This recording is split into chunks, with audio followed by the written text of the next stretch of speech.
why is he so terrible at his job? Yeah. I know. He literally trying to kill people. Literally, so they look at he someone kills like, one person in 50 years.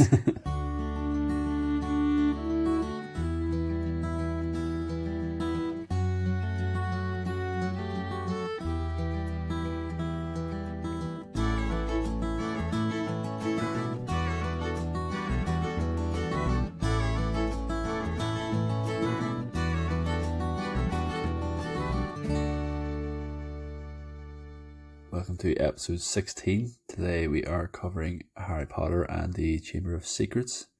We're covering this as it is part of our anniversary. Well, I say our anniversary. I've only joined the last couple of months, but the podcast anniversary, I believe the first book, the first review came out just over a year ago today. So that was it. I mean, I think we mentioned this before. We've all already read this book, listened to this book, watched the movie before. Is that fair to say? That is fair. Yeah, many times. Yeah, I think probably only the second time I actually read through this, to be honest. I'm not really one for going back to books.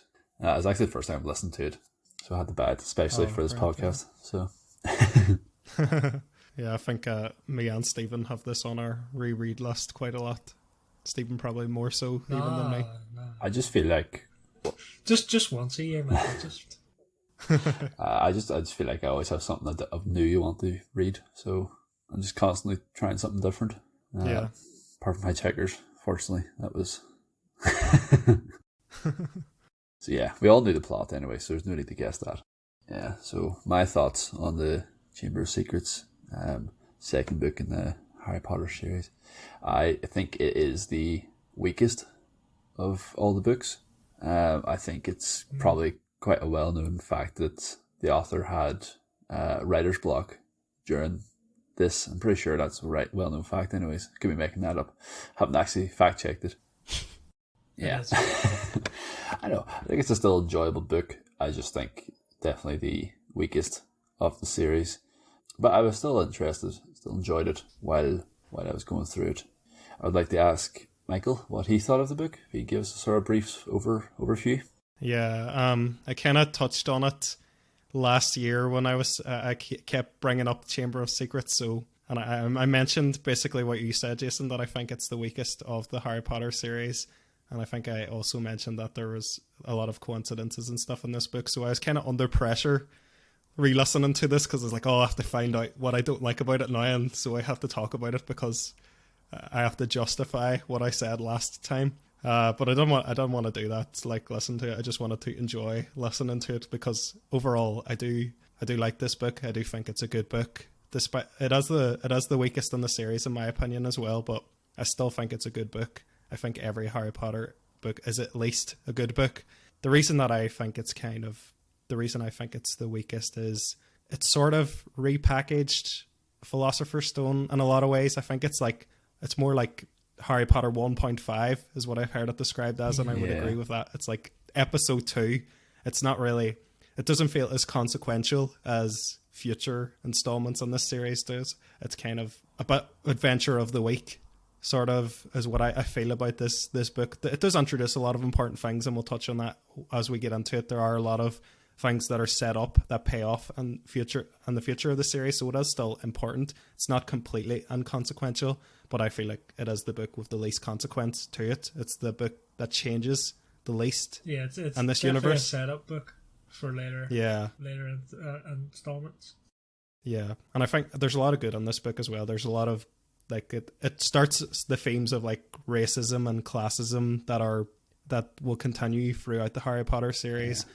It introduces some characters, like it gives us more depth, at least on the Weasleys. It introduces characters that I'm less fond of, and we'll talk about them as well. But yeah, that's my basic thoughts on it. Brilliant. Stephen, Johnny, who would like to go next? Yeah, I can go because I think I'll be quite quick. I was going to say pretty much exactly everything that Michael said. Especially, I was going to talk about all the stuff that was set up for the later books, like Horcruxes and just loads of stuff like the Whomping Willow,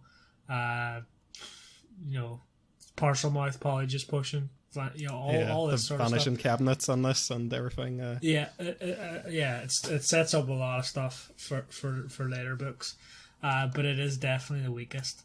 Nothing else much to say really. Yeah, and Other than what Michael said. Johnny, anything else to add? Sorry to steal your Yeah, I mean, whole thing, Stephen. I agree with that, Stephen, Michael, and yourself. I do think that it's probably the weakest in terms of story-wise. I kind of have a soft spot for it because I like the whole Slytherin and Snake kind of focus of things. Just whenever I was younger, that was just kind of fascinated by. I used to watch a lot, like, if you ever remember Steve Aaron, the crocodile hunter, and he used to do like a lot of reptile stuff, so I just absolutely love snakes and stuff whenever this came out. So I think I've just got a wee bit of fondness for that kind of stuff. I think the only reason I think the first one for me is better is more of like you get more Snape kind of storyline. You know how in the first one Snape's like seen as the villain up until near the end. Whereas I don't feel like Snape's, even though the whole thing is focused on Slytherin, I feel like Snape's not really involved too much in this book, which I don't really like, because I think Snape's probably one of the strongest characters in it, or definitely whenever he's on any scenes he's on, they're the best scenes. But yeah, I agree with what they said in terms of the actual storyline and how it progresses the story. Yeah, it doesn't really add too much, does it? No, you just mentioned it. Yeah, just to go back to what I had said, like, the second book, right? Again, kind of similar to what Johnny was saying. The only reason it's better than Philosophers is because the Philosophers was the first one, right?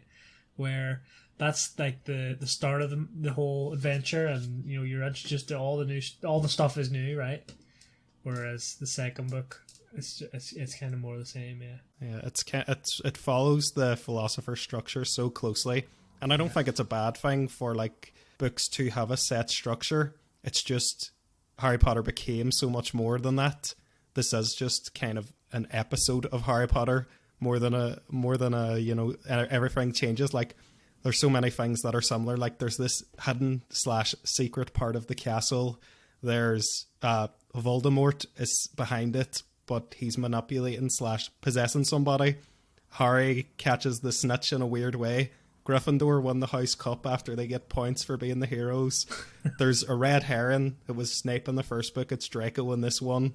It's so similar to Philosophers in so many ways. And I just think, like, the next one we do is, we'll talk about that when we talk about that, but that just changed a lot. And the characters that introduced compared to the characters that this introduced were so much stronger and had so much more depth on the series. Complete different level of book. And Snape gets a lot more screen time. Yeah. Yeah, no. Yeah, well, we'll leave that for next year. Although like, I don't know if you guys would agree with this, because I know I've read some reviews and they absolutely love him, but I think Lockhart gets way, way too much airtime in this book. Oh, yeah. I don't know if I don't know about it in the book so much. I don't think so. I think he's got the right amount of screen time. Yeah, like, his whole point is to be annoying, but so I think that's a good thing. Well, there's a couple of annoying characters. I know he's written to be obnoxious and annoying, and he definitely is, and it's completely intentional. It's just, it impacts my enjoyment of this book, how much he is on it. I feel like it's a shame. He's like one of the only Defense Against the Dark art teachers who wasn't brought back, apart from Officer Quirrell, who died. He's the only one who actually taught Harry something. Taught him a spell. He not spoilers on the books, Joffin, but there are differences exactly and reoccurring characters on the books, is all I'll say. I see. Oh, do you not finish them all, Johnny? I've not read all. I've only read up to the fourth one. There's a sad moment in book 5. Lockhart's Horcrux. For the sake of the listeners, Jonathan has not. Yeah, he's not completed the book series. He's watched the movies, but not read all the books. There's a sad moment in book 5, Johnny. Oh dear. Now I'm gonna have to go read that. The books diverge more from the movies going forward, Jonathan, because they're so much bigger. Whereas the books were shorter here, so they were easy to kind of almost completely cover in the movies. I think there's only like one bit of this book that's not really included in the film. Yeah, I mean, we're on spoilers anyway, so we can. I think it's the Death Day party. Yeah. Oh yeah. If there's ever a scene they cut, it was that one. it was interesting because it's like, it expands the world a bit where you can see that there's ghosts and they have their own wee lives and stuff, right? But definitely didn't need to be on the film. No, it definitely didn't. So, like, it just... I enjoyed that chapter. Really? It's alright, like, I mean, it's not the best chapter. Yeah, I enjoyed it. I don't know. I liked it. It was a nice wee bit of world building that I don't know if I liked it because it wasn't in the movie, so it was like this extra bonus. But because I actually watched the first two movies before I read the books, and from here on I would have from Prisoner of Azkaban I would have read the book before the movie then. Poor Nick, Kai. All he wants to do is join the Headless Hunt. They just want I know, poor guy. I think that the party was like just the like sort of nice wee bit just before things sort of took a turn. Am I right in saying that's when they found, is it the cat? I think, yeah, you're right. Yeah, it is. It's just after, it's when they leave. So it's just nice and a bit of fun, and then that shit has the fan, sort of. So funny though, because like just a bit of fun, and then they're at a death day party. A bit of crack, like. Bit of funny, I like the fact that the ghosts have to go through like the rotten food and they just barely get a taste. It's pretty sad. It's a pretty sad existence. Like, how do you only become a ghost then if you die in school? No. Like, because why isn't everyone got a ghost like after they're dead? You never find out though. That's the other thing. You don't find out why. Or no, well, it's alluded to later that you might get to choose or something. Like you can come back if you want. Yeah, sort of thing. I was gonna say I think they do explain it. Yeah, it's not really explained. It's just sort of mentioned that. Yeah, it's hinted at kind of. Yeah. And I know like the lore of ghosts in general outside of Harry Potter is usually ghosts are people with either unfinished business or something traumatic happened to them, so they're still like an imprint of them. I'll give you. It's definitely not. They have to die in the castle because there's two main ghosts for the castle that didn't die there, and this is sort of not spoilers, but it's for later books. The Bloody Baron, who comes up quite a bit, he didn't die. He died in like Romania or something. Yeah, because I think isn't there even a time Harry goes looking for somebody's ghost? Yeah, that's the other one. Ravenclaw's ghost. Spoilers for future. She also died in Romania, possibly related. Can't remember. Fair play, lads. What do you guys think of like how this book starts, where like Harry's back with the Dursleys and it's like he's still miserable and horrible? John, I think this is a bit different from the movie too. Jonathan, what did you think of this start? What way do you mean different?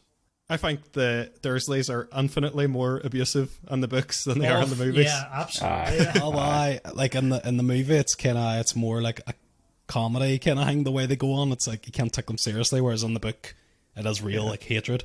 Harry has a lot of hunger pangs in this series and the books. Yeah. For that's just starving. Yeah, it's extremely cruel. But at least he got Dudley's second bedroom. Yeah, that's something, I guess. I like that.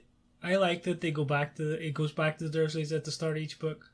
I think that's a nice wee kickoff for each time. Do you know? I suppose what other choice did he have? Yeah, like a reset every single time. I don't know.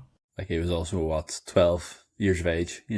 Like he is quite young. I don't think he had much choice other than to go to the Dursleys. No, but I mean, the books didn't necessarily have to start there every time. Do you know, they could have jumped it forward the first day of school or something. Yeah, I know, it's just sort of breaking the format, isn't it? At the Burrow or something. Like the contrast of, like, usually for us going to school, like you're always dreading going back to school and you love the summer holidays. It's like the opposite for Harry. So it's like a good kind of contrast as well. They show maybe just for one chapter or something like that. But yeah, I think it's good to include. Yeah, it's part of the hero's journey too, where the character has like an unsatisfying life in the first act. So it's kind of a good way to show that things aren't always all rosy for Harry. That he's still miserable for at least summer. Yeah, I also get the sense that when she was writing the books, she sort of wanted them all to be kind of not exactly standalone, but like you could pick any of them up and just sort of follow what's happening. Whereas if they started at school or something, it'd be a bit weird. Or, maybe, yeah. I think this book definitely feels like that more than future books, because this book doesn't reference things, I don't think, as much, and when it does, it gives you the explanation. Like when it introduces Malfoy again, it's like he's Harry's rival. It gives you that bit of exposition. Yeah. There's also you're not allowed the underage wizard can't do magic outside school, so you have to obviously have a outside of school location to explain that that's a case. And then of course there's the whole getting to school as well. But I know obviously you could have started the book at like the Burrow and then did the whole getting to school scene anyway. But yeah, I think just like starting in this miserable place is it's good. Like it's. I like that he lied about not being allowed to do magic, or not that he lied about it, that he didn't tell him. Yeah. Like he's messing with him. That was funny. Keeps him safe, really. What do you guys think of Dobby in this book? Don't like him. Because I also might find him slightly annoying in this book. Yeah, He's a wee bit annoying in this one. Yeah. Me too. Yeah. It's like he's a dick. and it's annoying, but it's also like, why did you do it that way? Why did you not just tell him? Like maybe His not. pl- Don't his tell him that it's Plan makes no sense. Don't tell him that it's your master or whatever. Just tell him that the basic like plot to get him sort of thing. This is going to happen. Also, and that's going to happen. Also, why does he think Harry is in danger when, if he is aware of the plan that it's going to kill the Mudbloods, Harry would be completely safe, wouldn't he? In that situation, that is kind of weird. Yeah. And like, how did he know? Like, sure, doesn't Tom Riddle eventually say, like, he was targeting Mudbloods, but now, since Harry picked up the diary, his new target is him. So even the memory of Tom Riddle didn't know about targeting Harry. So how the hell did Dobby know? Yeah, I know. That is weird. Yeah. I do. You know what I like? I like the existence of elves. I like that they're like the elves are probably the most powerful creatures, but because they're so timid and all, they don't actually have that much power, if that makes sense.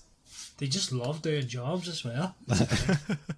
I do like Dobby across the series, and Jonathan, you haven't read the books. He gets a lot more depth in one of the future books. And that's when I started to number 4. Yeah, I've read 4. Around a lot on that. Oh, have you? Yeah, where the kitchen and all that, and then there's like the Gare. Oh yeah. So he gets a lot more development. Yeah, in that book. Yeah, something Winky, like that, isn't it? Winky, yeah. He's not very good in this book, so I would agree. It gets better. Especially that plan with the bludger. Like, that was definitely gonna kill Harry in most scenarios. Hello, it was more dangerous than the fucking snake. I know, it's very similar to the first book as well. Like, it's not like Quidditch is played a couple of feet off the ground. It's played really high. Like this object going. How was that supposed to end well? Doesn't think, does he? I mean, if he's going to go to that lengths, just like get a bludger and then like follow Harry around the school and just wing it at him. or something. Don't do what everybody's about. Yeah. Surely him laying up in the hospital too is going to make him more vulnerable than being fit and healthy. Yeah, right enough. Do you know what I don't get as well? Just talking about the Quidditch game. Why, okay, so Lockhart's a terrible wizard, right? And he knows that, right? Because he says it later on. He knows that he's terrible, but he's stolen all these ideas for his books, whatever. So why does he still do magic? To try and fix Harry's arm, even though he probably knows it's not going to work. Why does he not just let somebody else do it? Yeah, because he has a persona of being a great wizard, Yeah.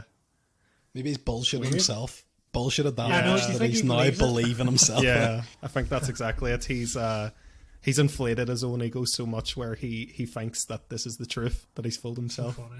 So the Weasley, they come and they rescue Harry in the flying car, and then they go to the Burrow. The Burrow is that's when we're first introduced to it in this series, and I really like the Burrow, and I really like every chapter we get in the Burrow. It's such a cool setting. What do you guys think of that part? I think I would love to have a house like the Burrow. Not necessarily cobbled together rooms and stuff, right? Just the kind of countryside house that's kind of got a big nice garden with all random stuff on it. Yeah. Nice gaff. And this book and future books, I don't think there's a bad chapter at the Burrow. It's definitely has some of the more exciting moments in the saga. But yeah, I quite liked the Burrow, quite liked meeting the Weasleys. I didn't realise didn't realize how much setup there was in Jenny fancying Harry. I just assumed that was something that came further on down the line from memory, but like it's very obvious. First time we meet her. I'm always surprised about how long he spends at the Burrow that first time. Yeah, he finishes the summer there, doesn't he? Yeah. I suppose when's his birthday? Is it July? Yeah. And that's when they rescue him. And I suppose on this stage in the book, and this stage in the series, people are always asking, why doesn't Harry stay at the Burrow indefinitely? But Rowling, she does give an explanation, an universe explanation for that in a later book as well. It's kind of nice seeing Harry actually have like good surrogate parents and the Weasleys. It'd be a bit of a sin, like, if he had to go back to the Weasleys every time. They're skint as it is. They can't. Yeah, I suppose that's true. But Harry's rich, he could fucking take care of them. And he never gives them any money. Harry's a dick. Stingy bastard. Hello. There, Molly, there's 1 galleon for like all the food you've given me over the month. I would do it like, what's that, like 500 quid or something? That's sure he marries into them. He probably there you go. gives him money after that. That's what the Cursed Child is about. Yeah, I've actually never read that or seen it. Yeah. That being said, like, well, actually, like, see, whenever, like, I think you don't find this out until the 4th book, but you never know. Like, you know, whenever like Dumbledore makes all the food appear in the Great Hall, it's actually been prepared by the elves, and then he just teleports it up. Actually, I always thought that he was like, you know, just whipping that up out of nothing. You know, so I was like, why do wizards even need money if they can just do that? Yeah. But yeah, I guess I just remembered the 4th one explains that as well. You just like, the books explain so much that's just, I guess, maybe this is a good or a bad thing, like, but that in the movie you just assume is just pure magic, like. I think between these books, a lot of people were asking questions like, how can this work if that and that and that? And it was constantly like, these books are always Rowling explaining things that were being asked. Yeah, I think she was just like, not backtracking on herself, but just trying to sort of tie Plug everything holes. up. Yeah, plug holes, yeah. Yeah. Yeah. It worked though. Yeah. In a good way. Yeah. Like, That I... So it doesn't seem to like take away from the story, her plugging of holes. Like, she only starts doing it sort of this book onwards, obviously. And the other books definitely it don't nearly suffer. in some ways adds to it. Yeah. It's world building, like. Yeah. But like, it adds to it that there's a question of how does this work and a book, and then you get an answer to it in a couple of books. There's something satisfying about that as well. Yeah. So the next part after the Burrow is like the flu powder scene, and they go to Diagon Alley. Harry is he's on the cabinet hiding, and this is a part that I took issue with in our first episode when I brought this up, where he just happens to be in the perfect place to overhear this evil conversation with Lucius and Draco. And I don't know why he winds up there of all places. Like, he could have ended up anywhere. He could have like just gone straight to the Chamber of Secrets. For all we know, it could have been completely random. I don't have a chimney in the chamber, Michael. Or not chimney, a fireplace. But like, what's stopping Harry from going anywhere in the world that has as part of the Flu Network? Why does he just happen to end? I think that's also touched on, maybe not in this book, but later on. I think Mr. Weasley tells him that you can go to any fireplace, but it's like rude or something. Well, is the whole point not that he like mispronounces where he's going or something? But he says like he gets ashes on his mouth and he mispronounces it. But then that means that the Flu Network realised that he was trying to say Diagon Alley, so it's like, I'll put him near Diagon Alley. But why didn't you just put him there if you realised what he was saying? Yeah. I thought that's... Yeah, okay.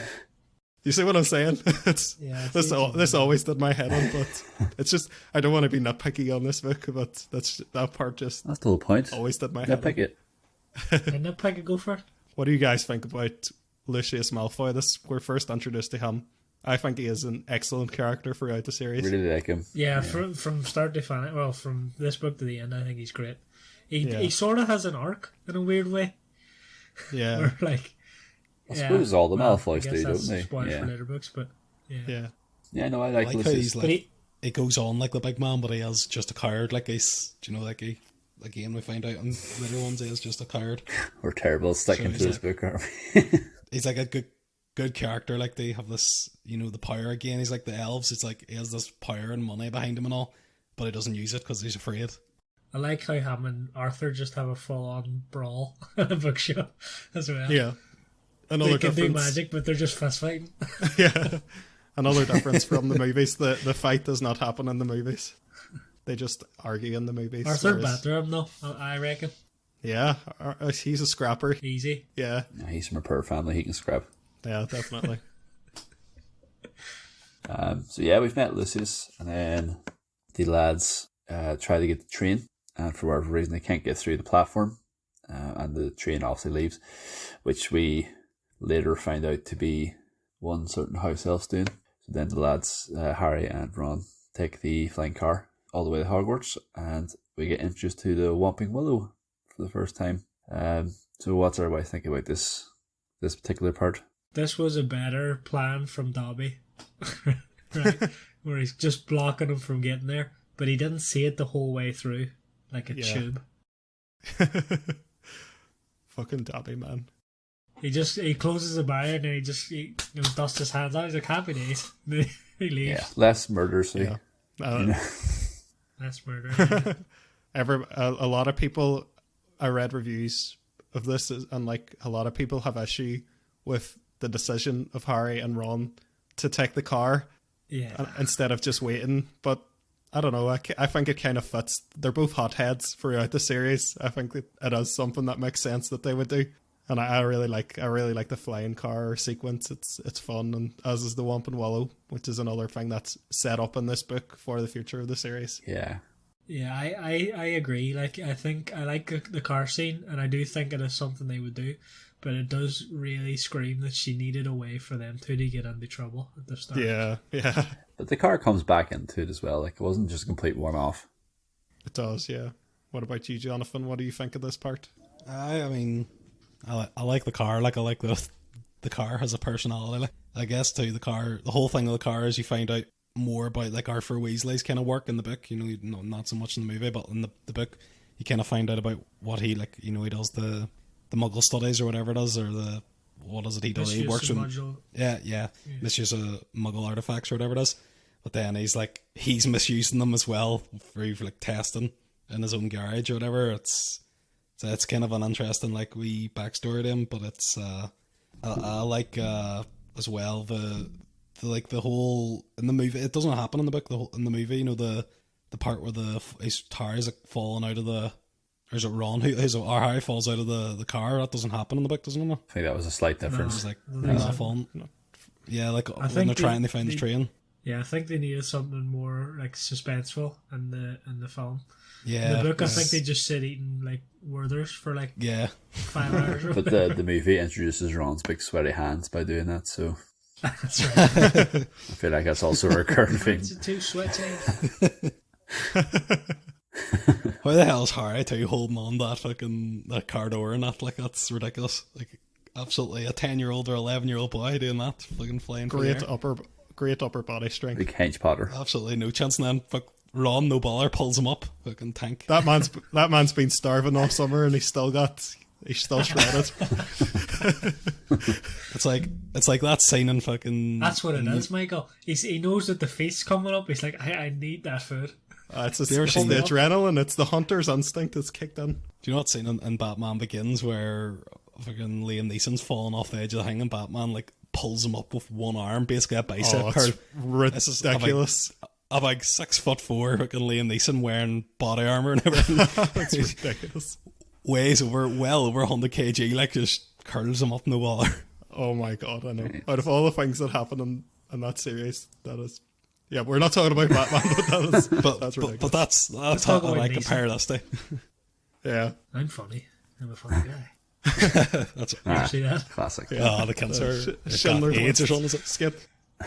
I have AIDS. Right, we're now doing a what's that show called again? Extras podcast. Extra. Going from Harry Potter to Batman to extras. There is a link though with thing because Warwick Davis is there. Yes, so- there's a link. There's a link. And speaking of Warwick Davis, go ahead, Jason. There's your segue. Speaking of Warwick Davis, The Whomping Willow. we moved from the Whomping Willow to the to the introduction of racism in the wizarding world, where during we get to meet the new Slytherin Quidditch team, and Draco Malfoy calls Hermione a, which obviously Harry has no clue about, so I think Ron very kindly explains it to us all. Essentially, she's just dirty blood. So then this is sort of when Drake becomes suspect number one after they go to the Death Day party, and then they're supposed to have the feast, I think the Halloween feast, but they go to the Death Day party instead. And after leaving that, they come across, is it Filch's cat? With a big threatening message above it about, I can't remember what exactly it says. I don't think the first one, does it say about mudbloods? I think it just says like, it's heir of the Slytherin, beware. Does it say the Chamber of enemies Secret of the- is open the heir, again? beware. Or the heir of Slytherin, maybe? Yeah, it's one of those. Anyways, something about the heir of Slytherin or something about the Chamber of Secrets being open. Yeah, Everywhere. that's it. And Filch's cat. It's petrified, not dead. I love Filch just absolutely like going for. He's like, Harry should be killed. for doing this. It's like, Sure. first of all, there's no proof that it was Harry. The cat's not even dead. But Filch is just like, I want to see some punishment. Pure squaring up them, you know. It's going to kill you. Filch is an interesting character. I think you get more about him as well, obviously, in the book. I think the word of a squib, that's not mentioned at all. Yeah, Great the enough, that doesn't movies. come up at all. Oh, in it the doesn't. films. no, And, like, that's you in the cannot- films. It actually adds a wee bit of like, you feel a wee bit bad for him, like, and you can understand why he's such a wee like grouch. Definitely, Yes. I can see it, like you can see why he wants to work there as well, because like he gets to be around magic and stuff. But at the same time, Yeah. it's a source of his anger. Because he's like, fuck's sake, I want to do And then he went and just killed freaking half the Starks, like. it. yeah. Can you imagine like being on the magical world and you don't get to do magic? You just have to watch everybody having all the fun. That would be the Oh, well, you present. can still like drink potions and stuff. I guess, Like, but it's do flame I can see magic and his bitterness makes a lot more sense. Yeah.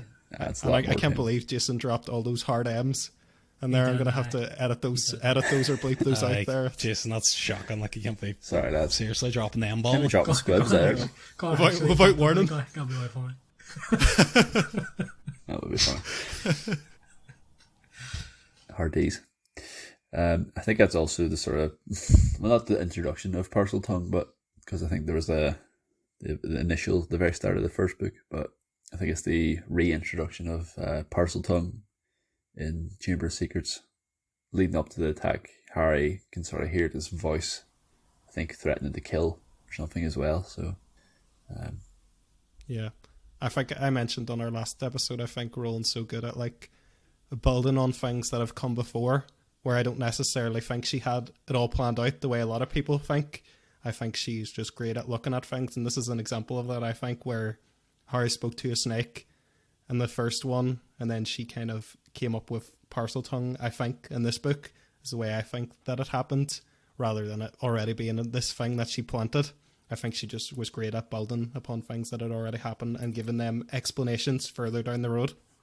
A good question here. So, you know, obviously the Harry can hear these voices because obviously he can hear the snake in the walls. The monster is ultimately a snake. A snake. Like, why is a snake or a basilisk? Why is that? Why is it like, you know, I think the words like kill, rip, tear, all that. Why is it just going around saying that? Like, why is it crawling through these walls being like, oh, kill, kill, kill? It's like your man freaking from Rick and Morty. I just love killing. It's like, well, it's a snake. why? Why is that what it's saying? Surely if you like going around being like, geez, I'm starving, how I might wreck some kid or something. Do you know what I mean? And why is he so terrible at his job? Yeah. I know. Out Like, of- he could out be of literally trying to kill people. Literally just have to look at someone Kills like, one person in 50 years. I know. Mona Myrtle. just needs to make eye contact, like, I know. poor lad. He's the worst. Terrible at the staring contest. He doesn't even have to make eye contact. I think, doesn't he? Don't they just have to see it or I something? think they have to see his eyes. Which brings up a question, right? Why does Harry not have that at the end? Because the phoenix, Like, no, but like he can look at it, no bother. because the phoenix cuts out its eyes. It's blind. It's the Phoenix blinds him. blinds It has to be the eyes. Off the But- bat, though. Right. why? And right off at the start of that fight is like the thing's blind straight away. Like it kind of ruins its best power. Yeah. But also, you know how it's like they give the explanation of how it moves around. It's like pipes. It's like, see some of the places people are getting petrified. It's like, where's the pipe that big massive snake could come out of? Like, how is it like peeping its head out of this pipe? And will they like just like petrify someone and then go back without being seen? I don't think it's as big in the book as it's shown to be in the movie. I think there's a description of its size, and it's something like it's as wide as an oak, which I think it's bigger than that in the movie. So That's it's massive. slightly smaller. Right? It's still big, like yeah, but it's not as big in the movie. I mean, in the book as it is in the movie. I think it's about maybe half, even a third of that size. But yeah, it's still leaves some explaining how nobody saw it creeping on and out of these pipes. No one seen it, like, apart from the people who were petrified. How many times in that book does Harry find himself in the wrong place at the wrong time? Like, I Yeah, know that's the whole point, but it is just ridiculous. Like, it happens too many times. That was another one of those coincidences I was referring to last Harry Potter episode. Yeah, it does happen a lot, these first two books. I don't think it's as bad as the first one. Yeah. But still, Big Snake is pretty cool. I think it's still a cool monster. I agree with Jonathan on that. Yeah. Big spiders too. Big spiders and big snakes. She's really scripting the barrel, isn't she? I wish the big spider was more... the big spider was more involved. Like, you know, maybe like a clash of the spider versus the snake at the end or something like that, you know what I mean? That's what we need more of. Like, I mean, how the hell did Harry kill that snake? Like, seriously? Like a freaking 11-year-old boy with just a sword? Stabbed it, lad. I think that's why they had to have it blinded, so it would be slightly more plausible. Jeez, it's still a freaking big massive snake. Like, again, and I think it's smaller in the book than he is in the movie, and the movie's fucking ginormous. I don't know, facing off against a wee tiny snake in real life would still be challenging enough, like, never mind one that's actually bigger than you, like. But if you had a sword, would you win? If I had Yeah, sword, you just Aye. If Just I had chop a a phoenix blind as snake. well, I would be in for a good shout. like the banter. Imagine like all the slagging Harry would get if he was killed by a blind snake. Big snaky wonder. like, Dumbledore would Hello? definitely take off 100 points from Gryffindor and they'd fucking be laughing. That's good. Seriously, Harry, I give you a phoenix, a sword, a hat. What else did you Basically, did it for you, Harry, right? need? No. Classic Dumbledore. What happens after that? I think then this is the sort of Quidditch match we touched upon, where the what do you call it? The bludger? Is it? Is enchanted by again a certain house elf. Harry ends up having his arm broke, catching the snitch again. We heard already about Lockhart messing up the spell. Probably the more important part out of all that is when he is in the hospital bed. There is a first year, I think, brought in petrified into the hospital. Colin Creevy. Another dickhead. Aye, concrete. Yeah, he's about the camera, isn't he? He's also very annoying. He's very, very annoying. Anybody else have anything to add about Colin Creevy's petrified body? I agree. He's another annoying character. This is the introduction of all the annoying characters in this book. Dobby, Lockhart, and Colin Creevy. Would I almost add Mona Myrtle to that list too? Just but about I to like say Myrtle. Mona Myrtle. Absolutely. Myrtle, the absolute shagger, so as well. Constantly after it, so she is. That's one way of putting it. Isn't she played by like a 40-year-old woman She is, aye. in the movie? Which I think is quite disturbing. Didn't How know they that. made a 40-year-old woman look like a 10-year-old girl. So it's weird. So then we get to the dueling club, where once again Parseltongue becomes a thing after Malfoy summons a snake to attack Harry. The snake, everybody seems to think Harry is like directing the snake to attack someone in the crowd, but he's actually just having a wee chat. I think he's actually telling it to stop, but no one can understand him. And then I think shortly after that we come across two more petrified bodies, one of which being nearly headless Nick. I can't remember the other guy. Justin Fletchley. Yeah, it's the guy that was at the dueling club that the snake was trying to get. Oh, right. So another massive coincidence. Yeah, so it's like it starts to put the blame on Harry then, because he can talk to snakes, and it seems like he was having It seems like he was telling it to kill this guy. Harry can't catch a break. Poor lad. Especially after last year, like you think they'd all like him. Oh, he's sound now. He's a good lad. Yeah. This is like a reoccurring theme now in like these books, where there's just every now and then all of Hogwarts absolutely hates Harry. Just completely turn against him. It happens a couple of times in the series. Oh, you're right. Another thing about the dueling club, it's where Harry learns his signature spell. Expelliarmus. Yeah. Learns Expelliarmus. He spams the life out of it forevermore. A signature move taught to him by Lockhart or Snape. Snape, I was going to say. Snape's the one that does it correctly. Or Snape does it to Lockhart, does he not? Yeah. But if Lockhart wanted to stop him, it would have only been too easy. That's it. Yeah. True. I actually kind of like the way Lockhart goes on. Like, I actually like how absolutely like in love with himself he is. Like, I thought it was It's actually funny work. I thought it was funny in that part this with Snape because of Snape. You know how much it's winding Snape up. I thought it was funny that time. But signature move that he just that's his go-to forever. I just spam life out of He it. becomes the And expert. it never works the way that he wants it to work.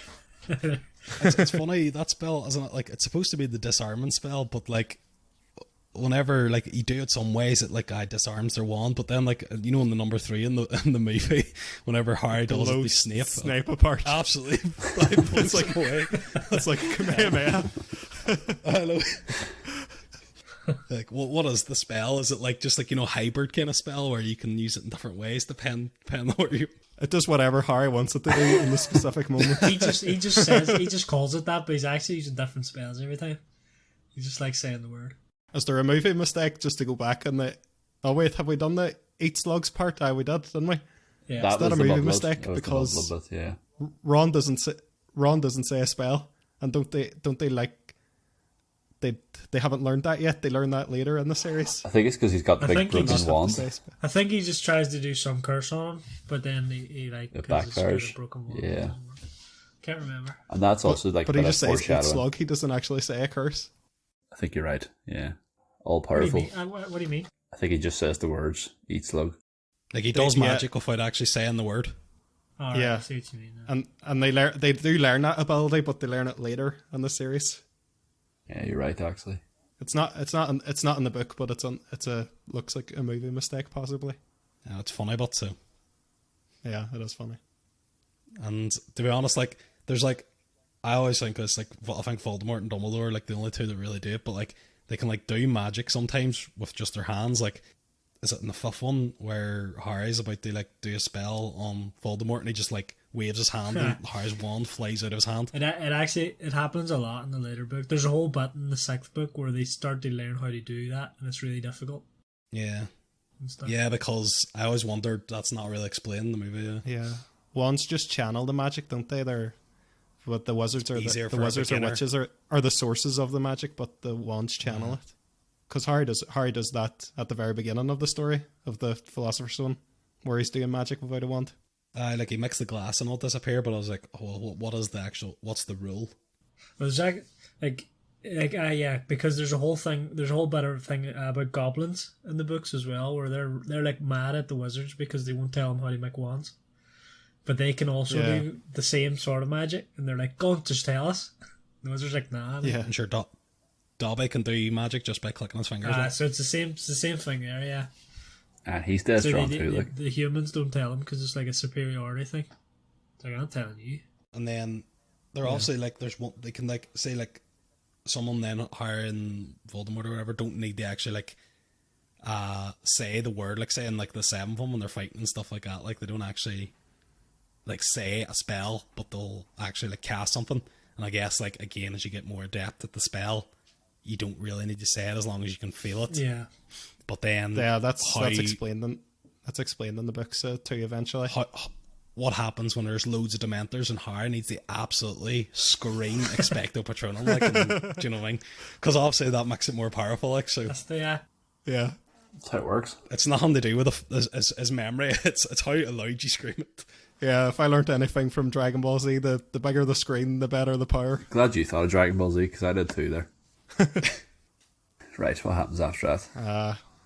They're back on track. The Polyjuice. Are we at the Yeah. Polyjuice part of the story? Yeah, we are. So then after a few more petrified bodies are found, the three of them come up with a plan to question Malfoy, and that is by disguising themselves as three members of Slytherin, Crabbe, Goyle, and a girl whose name I can't remember. So they brew up the Polyjuice potions. Per Hermione turns into a cat, because she's used cat hair. They sort of question Malfoy, find out he's not the heir to Slytherin, and like things sort of settle down for a while. I think in Hogwarts there's no more attacks or anything like that. Yeah. So how do we find the introduction of Polyjuice potion, and just potions really being used in general? Yeah, it's another staple of the series that kind of comes back every so often. Fourth book and later on and stuff. I like it. I like that they're kind of like you find out about it, and it's got all these mad ingredients. You have to do it a certain way. And all. I like that they have to actually do something. They have to earn it, sort of thing. The whole thing about Malfoy, the plan there, it was kind of weird. Like it seemed like from the author's point of view, it was like kind of forced, because Malfoy just randomly stays for Christmas, right? But he never does that any other time, and it's like that's kind of weird. And then the wee girl that Hermione's supposed to transform into, she's all, I'll just tell him that she decided to stay instead. And it's like, what doesn't make any sense, because when you leave and they find out she's not there anymore, it's going to be like, oh, where did she go? And then they'll know. So like, that doesn't make any sense. Yeah. No, I see what you're saying. I like the fact that the potion has to be brewed and stuff, and it takes so long, and that they have to gather all the ingredients and break rules to get some of the ingredients, and I like the Polyjuice potion throughout the series, that as you said, it becomes a staple of this series where they transform into other people. It happens in nearly every book going forward. I really like Polyjuice potion. I think it's a really good part of the series, and a really vital part of the series. And did you get your hands on any and have a drink, Michael? Because you know how you like to have a wee something out of the movie. Or... Oh God, I forgot to have something from Harry Potter. Let me think. I mean, the amount of food that they have You at had those nothing? feasts, I'm sure you've had You've been something. starving I yourself. probably have had something, yeah. You had nothing. Didn't like Harry have like a that wee... time? Harry had a wee dribble of soup, didn't he, one time in the Dursleys? So, do you know what? I'd be excited. I think it's the next book is the butter beer. I'd like to there's like recipes for it, like mix them. I ordered some online and had some before. It's pretty good. Is it? Is it like actual beer, or is it like a sweet, or is it like a sugar? It's like American cream soda, kind of, with a toffee sort of flavor to it. Yeah, There's no I alcohol, think that right? was like the. Sounds pretty good. There's no alcohol in it now. There's a recipe I have as an alcoholic one. You actually use I think it's like, I can't remember what's a type of beer in a way. It's like a milder beer. You can have a bit of that in it, but it's not like too strong or anything. But so we'll get on that next year. Yeah, Looking forward to the next one. yeah. We'll all have a butter beer next year. Well, look, it's been your birthdays around this time of year, Michael. We could get something organised. Yeah. do one live from, I don't know. We'll go visit Hogwarts. Polish, Lee's house. and then we'll go to the Harry Potter world in London, or whatever the fuck it's called. I'll just do it between games of Uno. Hi, that's it. Head back to the room at about 9 p.m. Play games, Good respectable time there, absolutely. Yeah. Sounds like a jolly old romp. After the Polyjuice posting. I think I've already met one of them at this stage, but I think they come into the girls' bathrooms and they find her crying. Someone threw a book at her head, at which point Harry, of course, takes the diary away of him, starts writing into it, and starts responding back to him. And then Harry meets Tom Riddle, who I think then shows him like what happened 50 years ago when the Chamber of Secrets opened for the first time, and how Hagrid ended up getting expelled from Hogwarts. What do we think of this wee sequence? I like it because like Tom's like you find out later, but he's tricking him. He's making it look like what everybody thought that it was Hagrid, and he's class, and he caught the killer, but actually he's the bad one. I like it because it just gives like, because you haven't really seen Voldemort much, right? From the first book, he's kind of there and he's talked about, and he's ahead, right? But here you kind of get more insight into his character, where he's like a sneaky wee bum, like manipulates people. He's very manipulative, very cheeky of him. They, obviously replay that story and point the blame at Hagrid. So, yeah, I like this part because it is kind of a manipulative part. Like, and I mean, I guess when you find a diary and that's been thrown away in a girl's bathroom and is soaked, and then you start writing it and somebody writes back, I mean, that should be shooting up red flags. But Harry, of course, I suppose he's that into this case and trying to solve it that he's willing to go to any means. Like, but yeah, I think is the whole point of like this, like, obviously Tom Riddle starts, they try and finish, he like left this memory, they like finish the work of Salazar Slytherin and kill all the mudbloods in the school. But like the diary is also like, again, spoiler for the future books, but it's like a Horcrux that they end up destroying. But like, why has like Voldemort made this thing that's going to like finish this work, but it's actually this life thing that he needs to survive? I think she might have retconned it later on, where it was originally that he left this behind to do that, but then she's like, oh no, wouldn't it be cool if actually that was also it was also this thing that's keeping him alive, sort of thing. I think I completely agree. Yeah, because why would you want someone to find this book if it's part of your survival? I think it's more so the part where that just that line where he says to complete the work, because later on I think it's revealed that he gave it to Malfoy to like protect it, not to like give it to someone. He's like, keep it safe, sort of thing. So I think it was definitely she retconned the purpose of the book. But I mean, it works. I think the actual reading the book in terms of the audiobook listening to the audiobook like explains this a bit more too. I remember always thinking like, if this is like a memory, then how does he know who Harry is? But then in the book it tells how Ginny obviously is obsessed with Harry and like tells Tom Riddle about why Harry's so famous and all that. And then Tom Riddle also realizes this is the kid that's going to kill me in the future, or like be the result of my death. So obviously that's why he becomes interested. But I never really understood that until I read the book, listened to the audiobook. But I think, just like the books, although I love the films, I think listening to the books has just like added so much to the series for me. It really does. Like it really fleshes out the world. So future books definitely. I like this part too. I like how charismatic Tom Riddle is and everything, and it starts this trend that will continue in the series where we explore Tom Riddle's backstory. It's not explored in great depth in this book, but it kind of is the gateway into exploring it later. Yeah. Do you know what was kind of weird? So when he goes into the memory, Tom's not in the room. It's like he goes into the memory and he's in the headmaster's like study. But Tom hasn't entered yet, so how does he have a memory of it? It's kind of weird. Yeah, it's like a POV error. Yeah. Kind of. It's like it starts with the headmaster reading a letter and then Tom comes in. It's magic. Yeah, it's just magic. Magic memory, though. That's all you have to say, really. What's that line in The Simpsons where like she's like, when anything you can't explain happens, then a wizard did it. Yeah. Then once we have this sort of scene with Tom Riddle, we then find out that Hermione and someone else have both been petrified. So it's just sort of left to be up to Harry and Ron.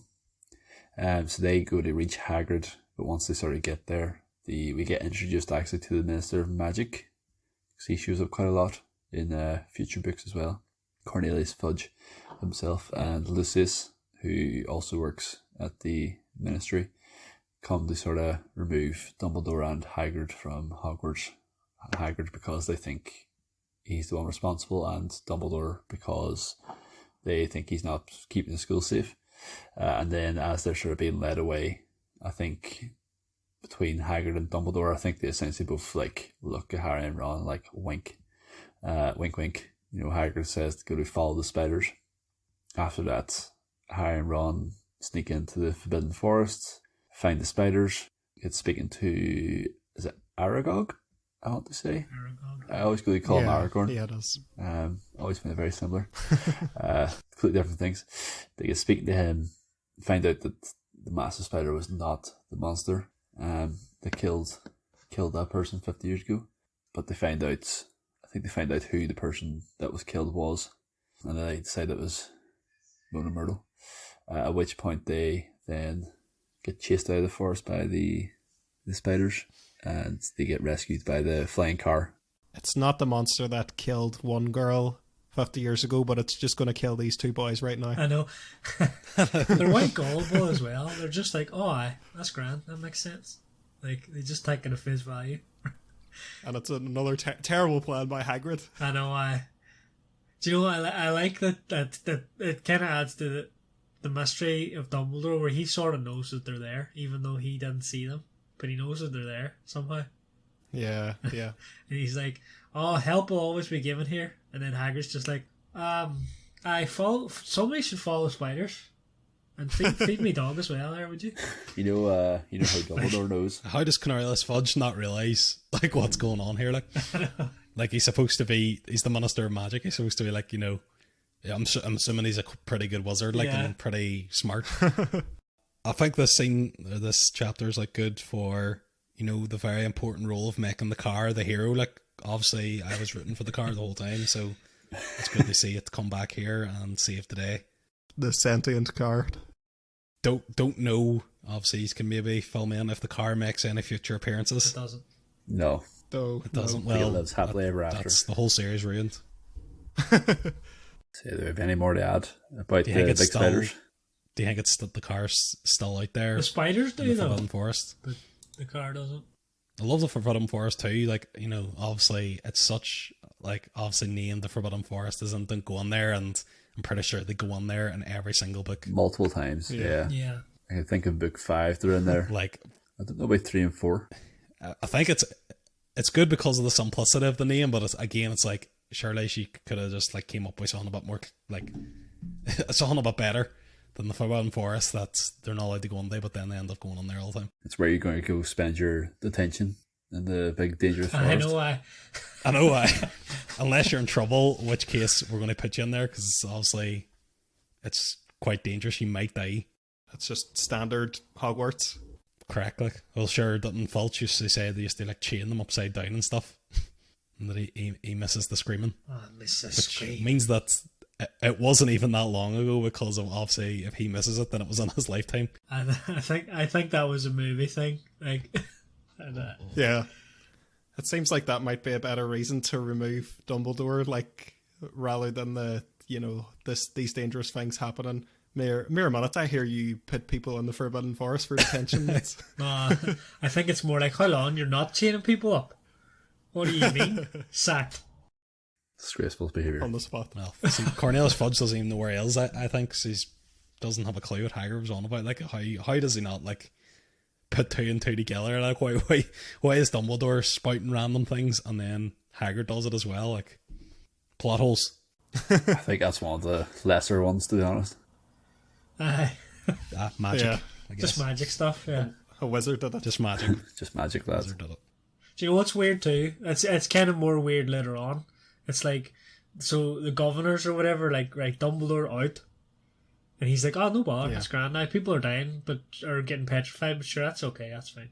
But then in later books, when he's told to get out again, he's like, no, absolutely not, and nobody's dying this time. Or whatever. He's like, he looks at his watch and he's like, what is it, three quarters away through the story? This is my time to leave. Aye.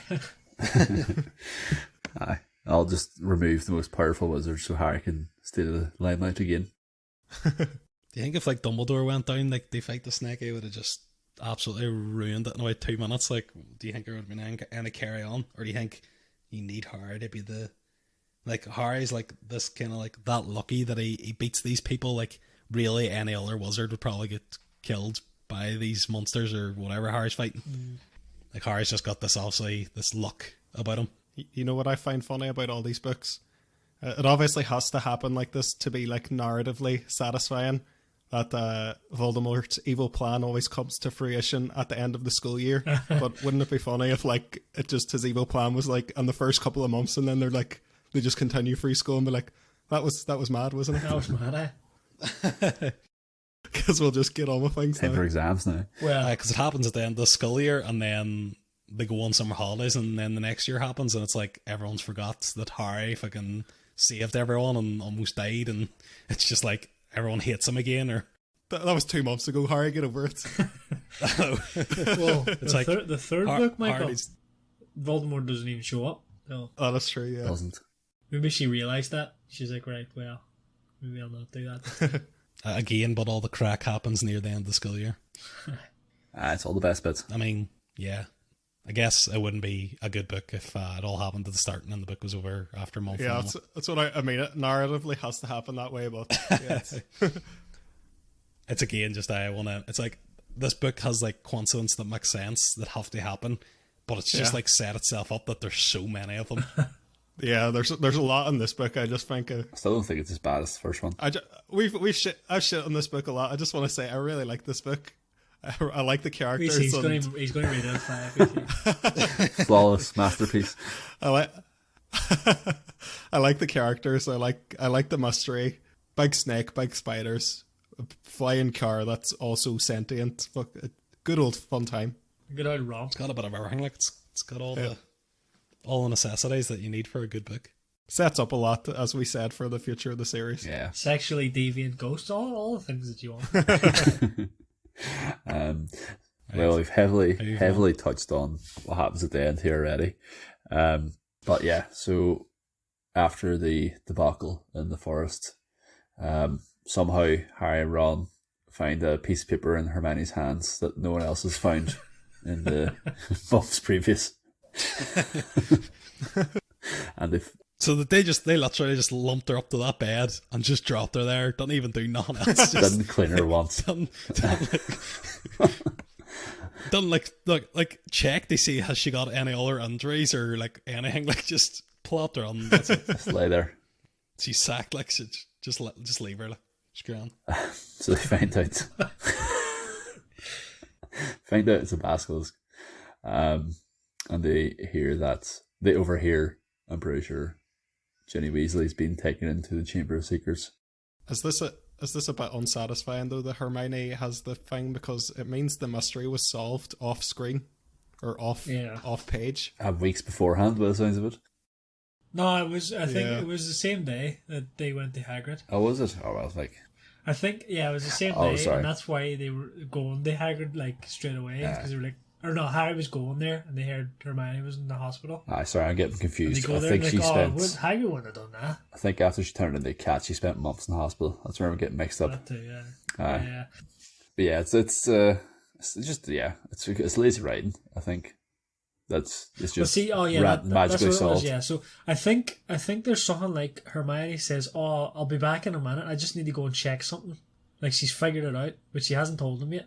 And then she goes away to check it, and then she gets petrified. Then, so it's even less satisfying than being off screen, because Coincidence. it was on screen, but Yeah. the character who figured it out just didn't tell us. Yeah. I think that it was this book, like that it might have been some other plot in one of the other books that happened, but I think it was this. Maybe right. And there's another No, that is how it happened. another bit here, which is a bit not stupid, but like, the secret passage was in the bathroom. They spent half the book in, I know. not one of them. Well, I suppose why would Harry start chatting to the taps in Parseltongue? But so Harry, Ron, and Professor Lockhart climb down into the Chamber of Secrets. Lockhart's secrets comes out, and he tries to curse Ron, but ends up giving himself a memory charm, or erasing his own memory. And then, which conveniently leaves Ron and Lockhart essentially locked up under like a pile of rubble. So it's only Harry who can go and fight the final boss. he walks in. He walks in. He finds Ginny, and he meets Tom Riddle in person. So, what do we think about those wee moments? Do you know? I like that like when they find out that Jenny's been taken and they're like hiding in the staff room, and all the staff are like, "Oh, we need to get all the Waynes home before there's any more people taken or whatever." Aye. And It's too late for Jenny. She's been. I know. Lockhart bombs in, and he's all like, "Oh, I'll sort it." And they're all like, "Oh, you can sort it out, sure." You're like, you were saying you know where the entrance is and everything. Go on, you sort it out. And he's like, right. Let me just go get ready. And that's how they get him out of the way. I thought that was quite funny. Like, they all know he's terrible, but they just want rid of him because he's... Yeah. Nah, everybody's I aware. do think everything in the chamber with Lockhart is really good as well. Like, especially after he loses his memory. It's pretty funny, even though it's kind of messed up when we go into the future ramifications of this man's life and what's left of it. But he's done it to loads of people, so... I know he deserved it, like, and his whole life was built upon doing that. I'm telling you, though, that scene in the 5th book is very sad. Even so. Yeah. It's messed up. Yeah. And then, well, we've essentially summarised the entire final fight already in the past. Or we've been speaking about it. Harry, the fox comes in, blinds the basilisk. Harry uses the sword that the Sorting Hat comes in as well, and the Sorting Hat has a sword in it. The sword of Gryffindor. Harry uses it to kill the basilisk, which is one of its weaknesses, the sword. Yeah, I suppose that's one thing we didn't really touch on, I think. Sorry, go ahead. Oh, I was just going to say, and then Jenny wakes up. He destroys the diary, then Jenny wakes up. Yeah. Just one thing to point out, like, the reason that Jenny's down there at all is because Tom Riddle's trying to absorb her life force. I think that's important to point out. He's trying to, like, absorb the life force so he can be alive, question essentially. On this. Why didn't he do this sooner? It's a good question. I think through the diary. Like, why did he use her to do all the things rather than just absorb her life force straight away and then come back and do it himself? I think maybe it's a case that, because she was possessed and stuff, right? So I think it's like he needs to fully possess her, and she's like, takes time or something. I don't know. It's just a good one of point, them spells that it takes a full school year exactly to manifest. Well, it was going sweet, and then she started like resisting him, and then she threw away the diary. So it's Jenny's fault that it lasted a full year. Yeah, but I thought the climax was pretty good. Harry kills a big snake. What's not to like? Yeah, there's a big snake that's dead. It's class. Big old snake. A snack. I'm a snack. And yeah, pretty good. Not much more to say on it. Move on to star rating, will we? Yeah, well, I suppose the last wee bit is just Dobby getting freed as well. So. Dobby gets freed. We forgot to talk about that. His redemption arc begins Harry there. tricks Malfoy by putting a sock inside the book and giving it back to Malfoy, who then, being a scummy posh wanker, throws it to his slave, which has. So he throws it to Dobby, and Dobby opens it, and there's a sock, and that's the only way you can free a house elf from servitude. So. And then Harry's like, face.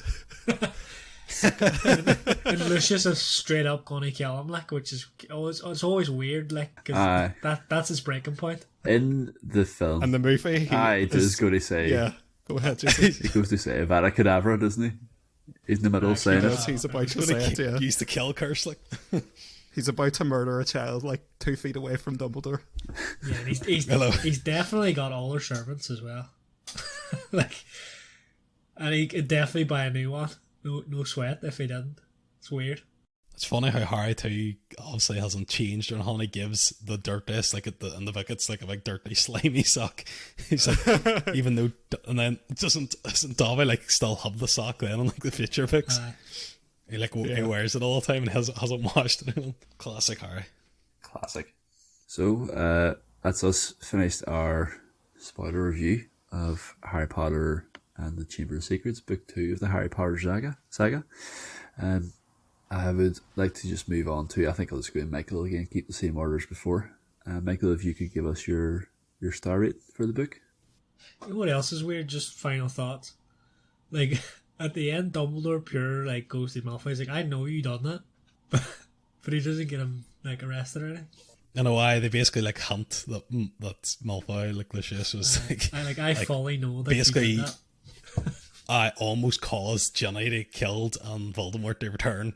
But Dumbledore's just like, oh, sure, if that happens again, we'll get on the end. Like, even though you were a follower of Voldemort, 10 years ago, and now you're trying to murder children, like, we'll let it slide again, but next time You're done for, pal. You get one more Lucius. And then, as soon as Dumbledore has given him this extra chance, he's about to murder Harry inside.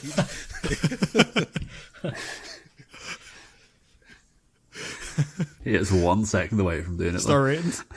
Sorry. Am I giving mine now? I go Michael, you first. I go, yeesh. Yeah, so as I said at the beginning of this episode, I do believe this is the weakest book in the Harry Potter series. I think we've gone over extensively that there's a lot of coincidences in this book. I find a lot of the characters who were introduced here annoying, at least in this installment. While I do come to like characters like Dobby later, I find him quite annoying, especially at the start of this book. I found Lockhart very overbearing. There was just about too much of him. I said there was parts where he was good, but the core of the book is still there. It's still a great story. It's still great development of Harry, Ron, and Hermione's friendship. I think it's a great book for Ron. Ron is really good in this book. I think the mystery is pretty compelling. The only issue I had with it, again, I touched on in our review, was that it's a bit episodic. There's a bit of a formula going on. And again, it's not a bad thing to use a formula, I don't think, but it's just that Harry Potter became something more than using a formula. It became something that evolved with each book, and there was a lot of consequence, and there just wasn't that much consequence here. It set up a lot of stuff. It still had a good atmosphere. I always point out I love horror, and there's definitely horror themes in this, of like big snakes, big spiders, creepy atmosphere, dungeons. I like all that stuff. It was a good time, and I think so. I'm going to give my floor here for what my floor is in the Harry Potter series, which I believe is a 4-star. I think that is our good book rating. I think that every single Harry Potter book is at least a good book. Yeah. So this is the lowest rating I'll be giving any Harry Potter book, 4 stars. What about The Cursed Child? What would you rate that? I have not seen or read that. Yeah, it's alright. Am I right in saying you've seen the play? No, I want to see the play. Alright. Okay. Thanks for that, Michael. Stephen, would you like to give us your rating, please? Yeah, I think I'm also going to go with a 4. It's like I gave Philosopher's Stone a 4, and it's better. It's not as good as Philosopher, but it's not enough. Like, it's not as good enough. I don't know what I'm trying to say. It's not worse enough to give it like less. Right. So this is like, it's like Philosopher was a 4.1 and this is a 3.9. Yeah, and you're just something like that. Yeah. rounding them. Yeah, I think, but yeah, I kind of like it more. It's definitely the weakest of all the books, but I like it more because of what it kind of contributes. Like Michael was saying, like there's so many different, bits and pieces that feature more so in later in the series, like the Polyjuice and the Vanishing Cabinet and X, Y, and Z. So I appreciate it more for that, but as a story, I think it's just good. I agree with what Michael and Stephen said. Probably the weakest book in the series, but still in a general book sense, it's still quite a good book. So I'm going to go with a 4 as well. I liked the whole snake thing, as I mentioned before. I liked the Tom Riddle mystery and kind of the whole him blaming Hagrid and manipulating Ginny Weasley and stuff like that. But yeah, there's a few annoying characters I think brought it down a bit, and again, too many coincidences and stuff like that. It's alright to have some of these coincidences, but yeah, just this book was just filled with them. And of course, there's quite vulgar language as well in this one. Draco Malfoy dropping the M-bomb a few times. It was a bit too much for me. So, cheers. I think I'm just going to go slightly lower. I'm going to give it a 3.5 out of 5 for my star rating. I definitely feel this is the weakest book and the weakest film. I know we're not judging it based on the film, but I don't find it boring, but I think it's still definitely a children's book at this stage. And I much prefer the later books when it moves into slightly more adult themes. So I'm just going to give it a 3.5 for Harry Potter 2. Gasp. I think that's fair enough. Actually, I don't think it's the weakest movie, you know. Oh no, But I do think it's the weakest book. I hate the movie. I think it is the weakest movie as well. I hate For me, it goes hate the reverse movie. chronological, but 1 and 2 are swapped. I would give the movie like a proper like 2. I can find it so boring. Half-Blood Prince is one of my favourite books in the series, but one of my least favourite movies. Oh, the movie's so good though. Do you think so?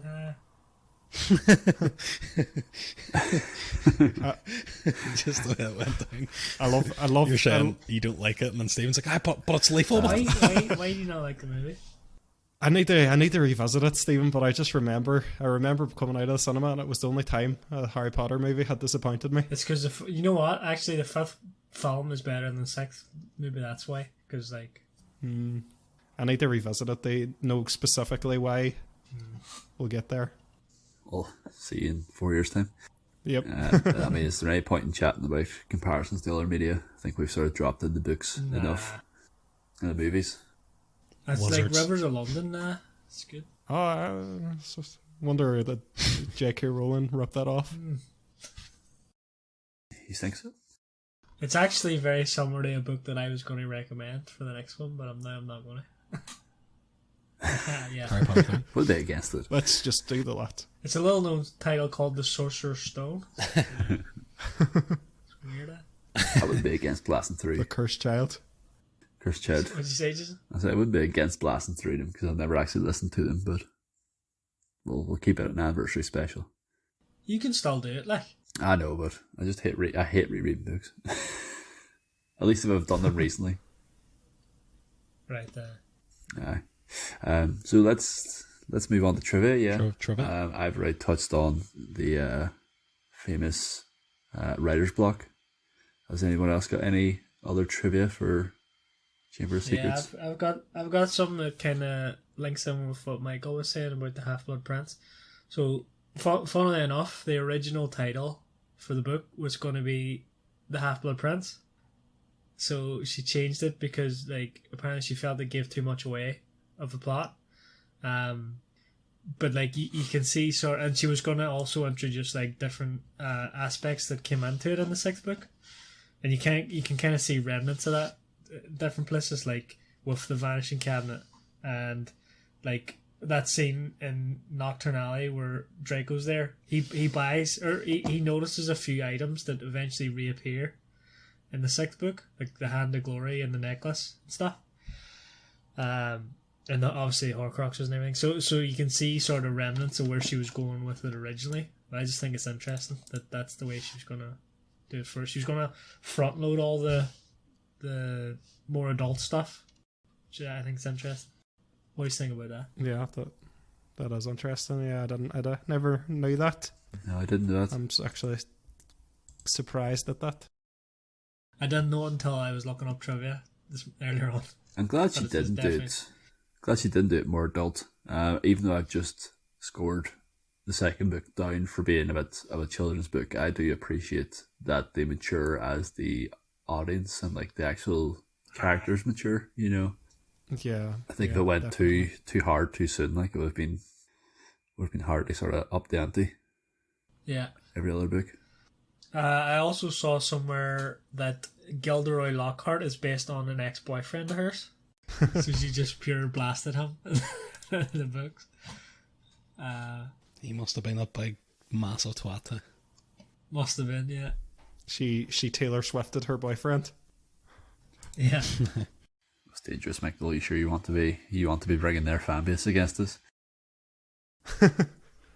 I think they'll come with us, Jason. We'll accept the Swifties. Yeah, I know. Is that what they call themselves? You're right. Correct. Right, I think before now, or just because we're going to end actually talking about the book, is a good time to bring up. Obviously, when we did the first book, the actor who plays Hagrid, Robbie Coltrane, had just died, and now doing the second book, the actor who played Dumbledore from the third movie onwards, Michael Gambon, had just died. So we're a bit cursed. My controversial movie opinion is that I preferred the first Dumbledore. That's controversial. Oh no, not me. Hey, I prefer him as an actor and other stuff, but not for Dumbledore. He was a bit too nice or something. Like, I think Michael Gambon had this like weird kind of. He was almost a bit like rough to Harry and all sometimes. Although he was nice as well, but like the first one he was too like soft spoken. I think Richard Harris would have struggled with the future of the series and the condition he was in, but I really liked the magical and mysterious aura I thought he had in the first couple of movies. I preferred that, but I can definitely see he was very stereotypical wizard, like the way he looked. Like he looked like a cartoon wizard, or the way you would picture. Do you know what I mean? Like, I know that was the way they make them up they look like, but like then Michael Gambon's Dumbledore looked completely different. Like he dressed different and had like a different length beard. And was there not something about because I think Ian McKellen was asked to take over from him instead of Michael Gambon, like originally, and Ian McKellen turned it down because Richard Harris didn't like him or something. Sure, some good trivia tonight, Stephen. Something like that. I think there's something like that. I can't remember exactly. Yeah, I would just assume it was Gandalf related. Yeah, I would have thought didn't want to be a wizard in every single movie typecast. Well, yeah. Was the third one before Fellowship? Third one. Fellowship. Then they 2004. Same time. They all came out 2001, 2002, year, actually, 2003, wasn't it? Yeah. The Lord of the Rings trilogy. Yeah. I think Azkaban was 2004, was it? Yeah. So yeah. I love the change between this, like the first and second one are like so light and magical, and then the third one is just like it gets so dark all of a sudden. And it's on red. And like obviously it's not to do with the change in Dumbledore or whatever, but Director change is what I Director was change say. as well. Yeah. Your man, he wanted to do more, darker, and then it just kind of followed that. Then. yeah, I suppose as they get older as well, it makes sense. I mean, like the way that the films change, it definitely fits with like the way the books change as well, I think. Yeah. Anybody consuming anything else? Anybody listening or doing anything good at the moment? I'm watching. Me and Sarah are watching Big Brother, and for my sins. Dear. It's doing me. Is your next book 1984, Stephen? Let me see. How did you know, Michael? Yeah. Other than that, though, we've watched a good few like shows recently. I know I'm gonna plug Disney Plus again. Unfortunately, I know I've done it so many times in other episodes, but we watched the series Hijack with Idris Elba on Apple TV, and it was actually. Did I say Disney Plus? You said Disney Plus, you did. I meant Apple TV. Sorry, I meant Apple TV. You meant sorry, Apple TV. So it's got Idris Elba on it, and it's actually class. Like, so well done. I think there's about 8 episodes. Heard really good things. Yeah. It's definitely worth a watch. Apple TV just delivering banger after banger. And then the next show that we watched a couple of days ago, actually, what was it called now? It's got Sean Bean in it.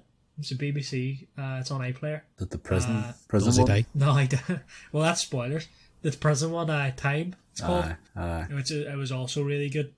I would definitely recommend that. There's only 3 episodes, but they're all about an hour long. What else? Don't know if I was saying on the last episode, I'm playing through all the Pokemons, mimicking what Johnny was doing last year. I think it was.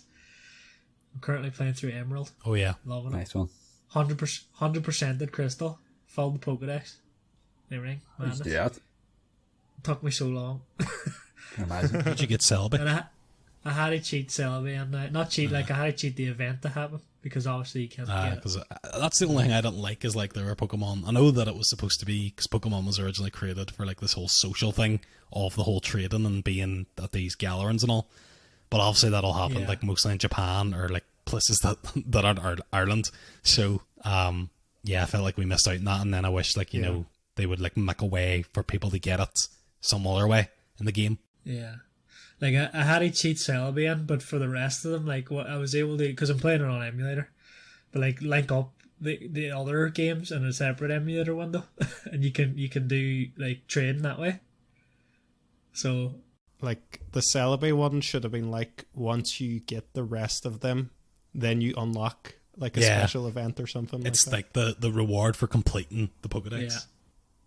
See, I think in the Japanese version, it is just available. Like something they had something weird. Like this was when like mobile phones were starting to get big, especially over there, and they had like a mobile thing you could connect to. You could connect your like Game Boy to your phone through your phone to the internet or something, and you could get Celebi that way. But obviously, it didn't come over when they like translated the game and everything.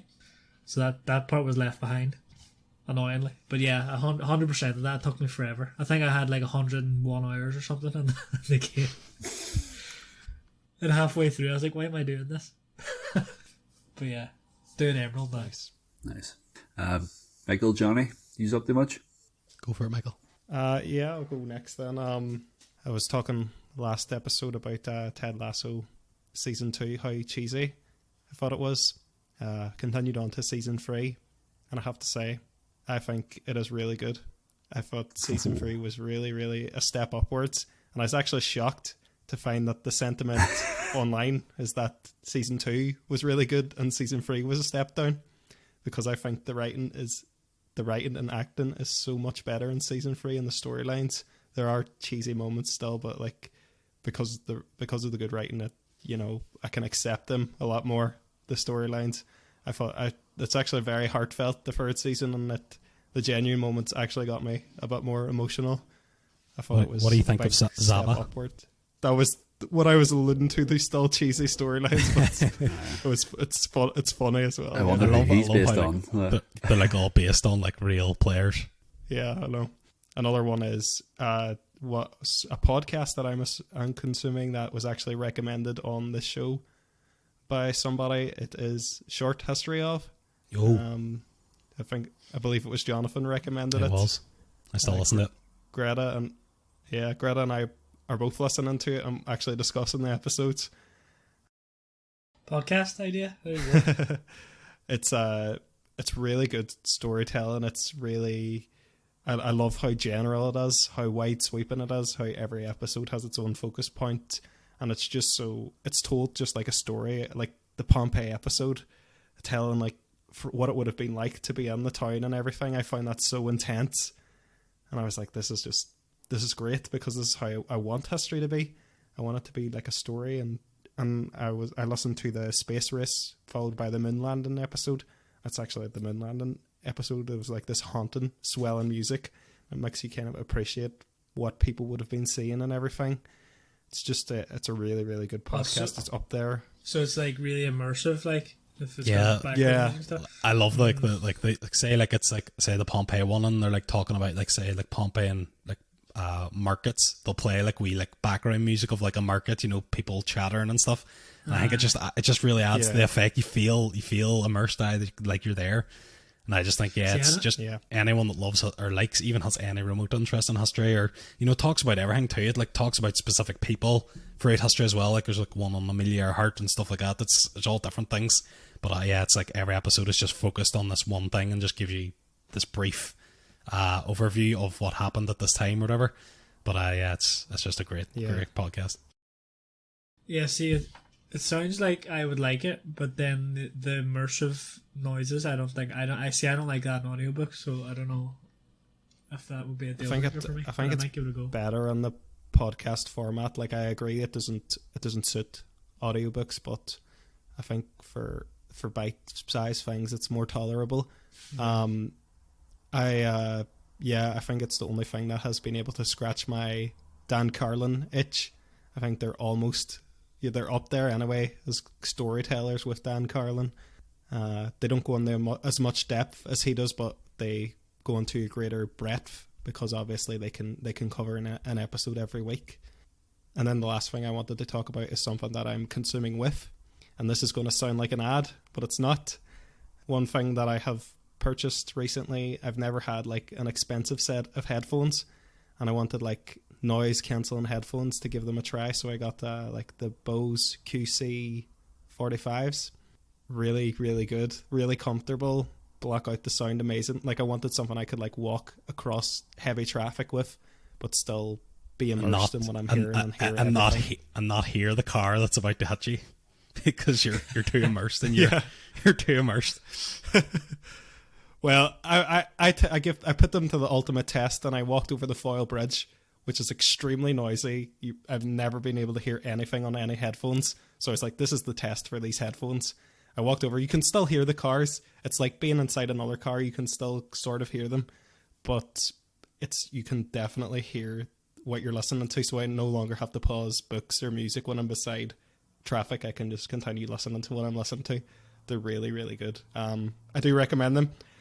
It's basic, like, you don't need an expensive set of headphones, but if you, like I do, I listen to at least 2 hours a day. If you calculate that over a year, that's a month a year. If you calculate that over waking hours, that's a month and a half a year. So a month and a half in a year, I spend listening to audiobooks. I mean, I want comfortable. I want comfortable headphones, and I think it's worth the money in that regard based on how much time I spend. So I would say it's entirely individual whether you should invest money in something like this, or it's how much it would add to your life. It's the fact that it makes a month and a half of my life a lot better. I thought it was worth spending the money. I'm sure if anyone from Bose is listening and wants to give us a few free pairs and we'll try them out, don't be afraid. Good try, yeah. Good try. If you want to throw us some retroactive sponsorship money, we will accept reluctantly. But yeah, that's everything from me. Yeah. Johnny, you up to much? I finished last time I said I was rewatching Breaking Bad. Been going through a thing on shows where watching a season of this show, moving on to a different one, watching a season of it, coming back, kind of like that. Usually if it's 3 kind of shows in a rotation. So finished the first season of Breaking Bad there and moved on to watching Yellowstone, if any of you have heard of it. It's like basically modern cowboys. If you've watched Westworld, like I remember the first season of Westworld, I was just like, this is one of the best things I've ever sing. And of course, we know then it went downhill for the second. Was so good. But yeah. I've always wanted to watch. I know Westworld is obviously like a modern kind of thing, which that's like a simulated world of cowboys. But I would like an actual cowboy show. So far so good. I've only watched like the first 4 episodes, but apparently it gets really, really good. Then the later seasons, like there's 4 seasons out. But yeah, people weren't rave about it. I have high hopes for it, and hopefully it's what I've been looking for in terms of a good cowboy show. You should check out Deadwood too if you ever get a chance. That's another one I hear highly rated cowboy show. I think there's one too. It's like a year. I think it's like 1857 or something like that. It's supposed to be one like that. Yeah, I think there's a Deadwood film as well. Yeah, that could be worth. What was it, sir? I think there was a Deadwood movie as well. All right. Yeah. I've been listening to an audiobook, the one you've brought up before. I Glad My Mum Died. And that's good, isn't it? So far, yeah, it's absolutely brilliant. Like, I think if none of you recommend it, I will bring it up sometime in this podcast. But yeah, it's an absolute fantastic book so far. Like, it's so funny, but it's like also so tragic at the same time. It's just, it's brilliant. Yeah. But I've been listening to that, and so I would usually use Audible, as our, I think most of us use Audible, but Spotify, which I have a premium membership for as well, give you, with your premium membership, and this again is not an advertisement, I'm just bringing this up for you guys to know, that they give you 15 hours with premium of listening time to audiobooks each month, so you can listen to up to 15 hours. I meant to bring that up in use, but I forgot about it, because that is a big audiobook thing. Yeah, it's actually good because they have all the best, or the top audiobooks. Like, I don't think their collection isn't as big as Audible's, but they have all the main ones, and that's where I'm listening to that Jeanette McCarthy one, just so I don't have to use a token. You get your monthly credits on Audible, so it is good for that, because then it means I can have a wee kind of side book, because I would only probably then get that 15 hours because I listen to a lot of podcasts, so I would only get enough time to listen to the audiobook that we do for this, and then maybe one more each month. So it's kind of very good for me, but I think it's good because it's kind of added no cost to the Spotify membership, so it's quite a good thing. But I've been listening to that now, loads of podcasts. One that I want to recommend is The Rest is Football, for any football fans. It's Gary Lineker, Alan Shearer and Micah Richards, basically the Match of the Day crew. and it's absolutely hilarious. Anyone that's Sunday football, like, it's just them free kind of, because obviously Match of the Day and stuff like that, it's on BBC and they can't curse and all, and this here they just kind of like all hats are off. Like, they're just, Alan Shearer basically says the F word in every sentence. Like, it's just kind of, you get to see more behind the scenes, and they talk about kind of what things were like when they were like going through football and all and stuff like that, and they just have like a lot of crack in it and stuff. But it's it's a really, really good podcast, and just started there too. But I've been kind of listening to a lot of that as well to catch up to where it's at now, so I'm up to date with that. And then finally the gaming wise, the new Forza game came out, so I have like the actual steering wheel and the pedals and stuff like that you can actually use, for actual racing games. So I've been playing a lot of that. Like, it's quite good. The graphics on it are absolutely fantastic. So I've been playing that now. It only came out there a couple of days ago. So, but yeah, that's kind of everything I've been doing. Nice. I have finally finished Jedi Survivor after all this time. It came out in like April, I think. That's me finally getting around to finishing it. But just in time, because the new Spider-Man game is officially released in like 2 hours. So, Spider-Man. yeah, Nice. looking forward to that. I don't really think I've been up to much else. I've watched a bit of The Wire. I watched that new Beckham documentary. It was really good. Actually, I had no interest in watching it, but we just stuck it on, and Everybody in my office is talking really about good. that documentary. Yeah, What is it? I heard something about David a mushroom Beckham. that he's like growing or something. Is that thing? is that I a haven't thing? even heard about this. So what is it? There's a new David Beckham documentary on Netflix. Oh, I thought you said I thought you said baking, as in like cooking. And then you said David Beckham. No, Beckham. Oh, David Beckham. I seen. There's a good clip from it where she's on about Victoria's on about like being, is it like poor when she was younger or something, or like working class, something like yeah. that. And then he goes, what car did your dad drive to you in school? And it's like, well, I can't remember what she says, like underprivileged or something like that. She calls herself working class, and then working David class, what it I've Beckham. is. seen Yeah. that, yeah. He's like, "What car did you drive? What car did your dad drive?" And then she won't answer, and then she goes, "Okay, he drove me to school in a Rolls Royce." Like, right, He just goes, thank you, and he leaves. dead on, working class. Like, Yeah. it's crazy. So yeah, that's about. His chauffeur drove me to school on the Rolls Royce. No, the dad, at least. I know, but like, gosh, she may as well have said that. I know, a Rolls Royce to begin with, like, crazy. Her nickname was Posh. I know, it's crazy, like.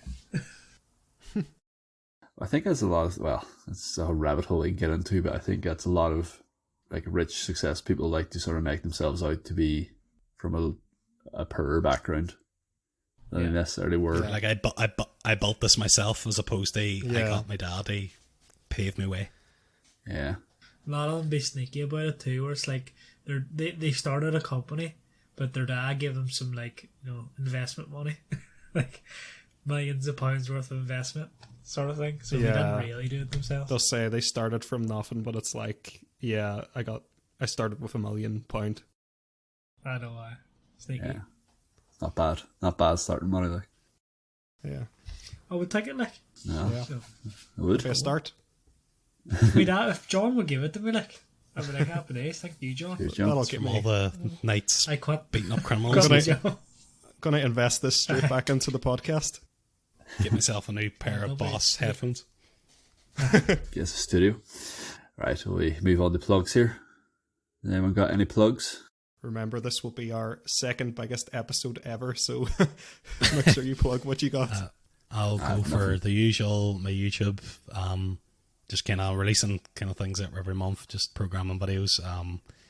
I started a new job a few months ago and I've kind of been more immersed in that, but I'm hoping to get a bit more free time now to go back to doing a few more videos. But yeah, still plugging away at it, so that will be linked in the notes. What's the YouTube called? It is called Computational Poetry. Good. Michael, Stephen, any plugs? Nah, nothing. I also started a new job, but that's just wanted to bring it up, really.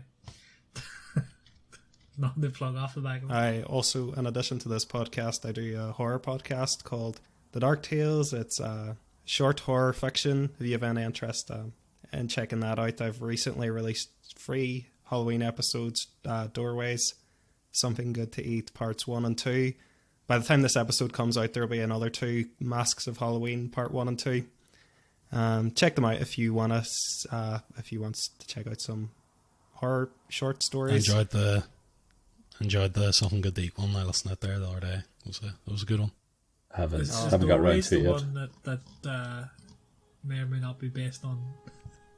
No, that'll be there's the Masks of Halloween episodes are both, even though they're 2 separate parts, the 2 parts are also split into 2 different stories. So that's actually 4 stories.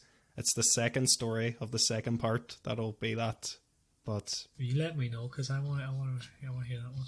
Yeah. Also do a fantasy podcast on a fantasy book that I wrote, Soulbonder. Haven't updated it in a while because I got so distracted with the Dark Tales. I think I'm going to try and split my time more evenly between them after I get the Halloween episodes out and try and get the rest of it up.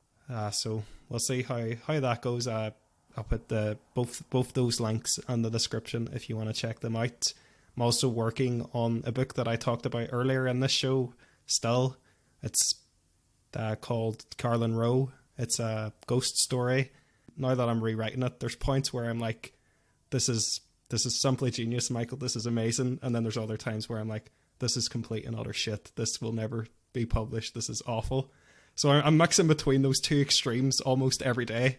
And I hear that's a very typical editing process for even, people in the industry, that's sort of self-loathing, or self-congratulating. You kind of go between the both. The way that I feel better about that is I once heard David Bowie saying that he created all his best songs when he was in this state of self-doubt. So I realized that hating yourself is just part of the process. So I just try to ignore that and continue to write. But yeah, hopefully I can get that out sometime soon. We'll see what happens with that. Yeah, fingers crossed. Good luck, Michael. Thank you. So I think that's my hosting duties over. So I'm going to pass it over to Stephen for our next pick. Oh. Yeah, I was supposed to do this episode, but Jason kindly stepped in to do it for me. So thank you. You're welcome. Okay, so next pick. I had a lot of difficulty picking the next book. I wasn't sure what I wanted to do.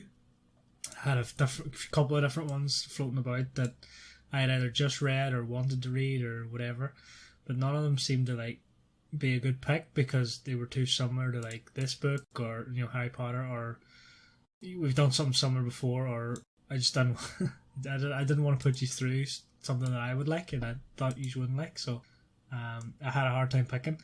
But in the end, and it's actually quite funny because I just noticed that we have in the spreadsheet that we use, there's actually a requests tab that I forgot about, and my pick is one of those. So coincidentally, my pick is going to be Journey to the Center of the Earth by Jules Verne, narrated by Tim Curry. Oh, nice.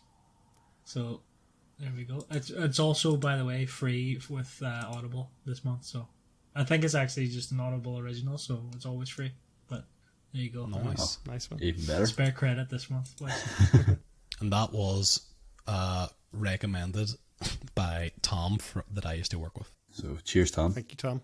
Just shout out to you, Tom, if you're listening. Well, I didn't pick it because of his recommendation. It's just a coincidence. It was all Tom. There's no need to. It was all Tom. Do you know what? I don't want to do that book now. Cut that out. we're doing the Hedge Wizard. No, we'll do Journey to the Center. I just realised that we didn't actually talk about Stephen Fry narrating the last book, but I guess, Michael, you can do a filler and say that's the usual business with Stephen Fry, I'm sure. We don't Jason even hated him. We all loved him. We can just cut and paste with Johnny slobbering over Stephen's. Just literally just take what we've said about him before and just paste it in there. Are we doing guesses for that book, or? I mean, yeah. If you want to do guesses, I've seen the movie, so we can go for it. If you want to do guesses, go ahead. I don't know if I've seen the movie or if it's some fever dream from my childhood. I think I've seen parts of the movie. I've seen the trailer for the movie. Fraser one, right? I'm pretty sure. I think I've seen parts of it, yeah. If you want to do a guess, go for it. I guess that they journeyed to the center of the world. What? And then what happened? Brendan Fraser's there. Right, I think that'll do us for this one. I think there's a T-Rex. So thanks for. There might be a there's- T-Rex. It's basically a not big sure. world inside the world. Right, that's my point. I win. Just a Okay. Damn it. Right, that'll do us. Thanks for listening. Before we sign off, should we just say acknowledge the podcast that we've been doing this a year now, and you know, I don't know about you guys, but I'm extremely surprised at how many people listen to and download this podcast. I don't know if the listeners are very interested in stats, but we get about a couple of hundred listens per episode at least. It seems so. You know, I wasn't expecting that. We don't really market the show or anything. We just kind of we just kind of wanted to do it for fun, and if it grew, it grew, and it sort of has organically. I think the best thing that we probably did was doing the Harry Potter episode as our first episode, even though it became a behemoth and it's overshadowed the rest of our episodes by some amount. It's still what it seems to be how people find our podcast. So it's like the perfect trailer for us. If we didn't do it for that intention, we did it because we love the Harry Potter books and we love to talk about them. But it's just worked out as a good thing for helping people find our podcast. And for everybody who stuck around and listened to all the episodes, we're really thankful for it. It's amazing that so many people do listen to it. I always tell everybody that, I can't believe that this many people listen to this podcast that we do for fun. It is amazing, and we appreciate it so much that everybody's downloading and listening. Yeah, I mean, I didn't know the stats was that many, and I'm surprised to hear that. Do we get any comments? Is what I'm wondering about, because I haven't heard anything. We do not get any active engagement right now. I think you probably need to be getting the thousands per episode before you start getting emails and things like that. So yeah, it might be something that happens. Right, yeah, it might be something. Or say something extremely controversial. Well, Michael's thankfully bleeped my word out, so. Like, call everyone. Jason kept or something. dropping all MM bombs. Yeah, he did it. Make sure it's beeped out. No, just thank you, everyone. I look forward to the next year. Yeah. Here's to one more. Thank you. That'll do us for this episode. That'll do us. Thanks for listening. And Yeah, see talk to you you next time. on the flip side. On the flip. That's the thing I say now That's just the thing I say at now. the end of episodes. The flippity flop. Yeah, that's my thing now. Deal with it. That's like your signature. Michael's, like, whenever certain characters have signature phrases. Yeah, that's one of my catchphrases. So I'm gonna introduce a new one every episode. I think Johnny should continue to introduce himself as "Here's Johnny." To be honest. Yeah. That's only any time we do a Stephen King. Okay, you have to do that every Stephen King book now, Jonathan, because I said we're doing one a year. It's the same. Stephen's side. His books are very different, Stephen. You might like some of them. I don't ones. care, Michael.